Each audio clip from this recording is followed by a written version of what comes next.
UPI ஆப்ஸ்லாம் பயன்படுத்தி கட்டணம் செலுத்தும் போது இனிமேல் உங்களுக்கு கூடுதலாக கட்டணம் வசூலிப்பதற்கான வாய்ப்பு இருக்குது அப்படின்ற செய்தியை பார்த்துருப்பீங்க. அது தொடர்பான ஒரு விளக்கத்தை அப்டேட்டை மத்திய அரசு கொடுத்துருக்காங்க.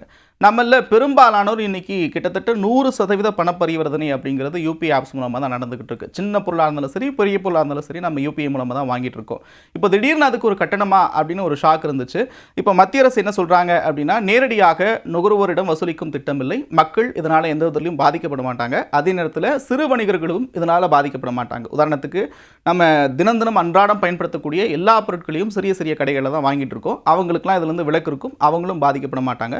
பெருநிறுவனங்கள் 1 கோடி ரூபாய்க்கு மேலே வர்த்தகம் நடக்கக்கூடிய பெருநிறுவனங்கள் கிட்ட இருந்து ஒரு குறிப்பிட்ட தொகையை வசூலிப்பதற்கான திட்டம் இருக்குது அப்படின்ற மாதிரியான ஒரு விளக்கத்தை கொடுத்துருக்குறாங்க.